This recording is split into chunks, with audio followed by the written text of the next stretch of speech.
and welcome to another 7 stories in, well, near as I can get it to 7 minutes. So let's start first with a trigger warning. Bill Gates. Did you know that Bill Gates has got his slippery little fingers in the butter pie? Yes, really. He's making butter out of carbon dioxide.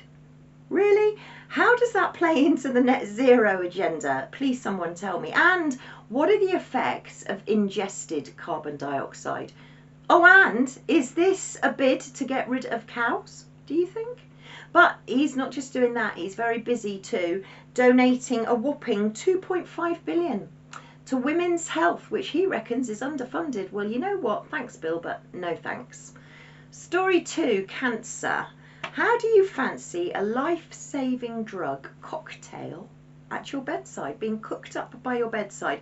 The UK is the first country to relax, we'll come back to that word in a minute, relax strict manufacturing rules that cause delays to sensitive treatments. Now that to me means rushing things down the pipeline with complete disregard for safety or perhaps efficacy. But I'll let you interpret it. But what does relax actually mean? It means make the rules less severe, make them less strict, allow more freedom. Well, it doesn't seem to allow freedom for us, but it gives them plenty of freedom to basically do what they want.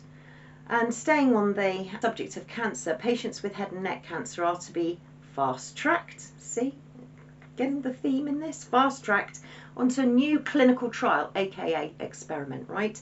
For a potentially transformative new vaccine to be funded by, that's right, the NHS.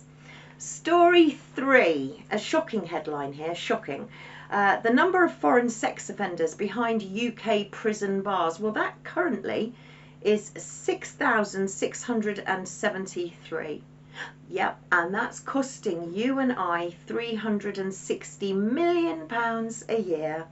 So just think about this, because combine the foreign nationals that are behind bars and the illegal immigrants and also the mass migration that's going on, what better way and reason for Sir Keir Starmer to think up, oh well, digital ID to keep the British public safe? No, it's not about keeping the British public safe at all. It's about tracking, tracing and surveillance. And while we're busy accommodating all of these foreign people, what about our own people? And you may not be shocked actually to know that in the UK homelessness soared by 20% in 2024, but that's nothing on what it's soared by since COVID. That's 91% homelessness has soared. Let that sink in. 91% since COVID. And councils apparently are busy splashing the cash, 2.3 billion actually, on temporary accommodation. But I would ask, who is that temporary accommodation for? I'll leave that to you to answer. Story 4. It's not going to be long before we've got COP30. Don't you love these climate change conferences? Amazonia, Brazil. Brazil. Take note. Now, Prince William is going to be representing our very own sustainable green king, unsustainable green king, King Charles. He's going to be appearing in November. But get this, in March, the BBC reported that they've had to chop down thousands of acres of the rainforest in order to build a 4-lane highway to get all of these elites and royals to the actual venue. Can you believe it? Oh, and yes, Brazil. Let me come back to Brazil. Saviour of the world. That really is the Prince Charles that was. Yes, that's him. He's standing there with his wings and his loincloth on a hill of skulls. Remind you of Golgotha? I think it does me. But that is in Brazil. Coincidence? I don't think so. Anyway, tell all that to David Attenborough, why don't you? Story 5. This really is a trigger warning. Okay, so this is a serious trigger warning. And I'm even going to have a pause until I tell you what it is. Trigger warning. A Danish zoo has asked people to bring in their unwanted pets to be fed to the predators. You heard right. This is live chickens, rabbits, guinea pigs, and even live horses. And actually, if you bring a live horse, you'll probably get a potential tax break. But don't worry, they'll be euthanized before they're fed to the predators. And if you want to know where to avoid, it's Aalborg Zoo in Denmark. Trigger warning over. Story 6. I want to remind you that everything's happening in 2026, including word soup. But the word soup has got a real meaning behind it. So let's concentrate on the word soup for now. And I just want to read this. The new eligibility verification measure will empower third-party entities, primarily banks and other institutions, to flag accounts that may exceed specific criteria. We're looking at the Department of Work and Pensions now.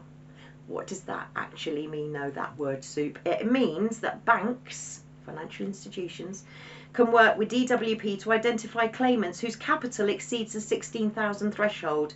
Now, this information will get passed to DWP, and it just leads to the question of, are civil servants going to be removing money from your account if they suspect an overpayment has been made?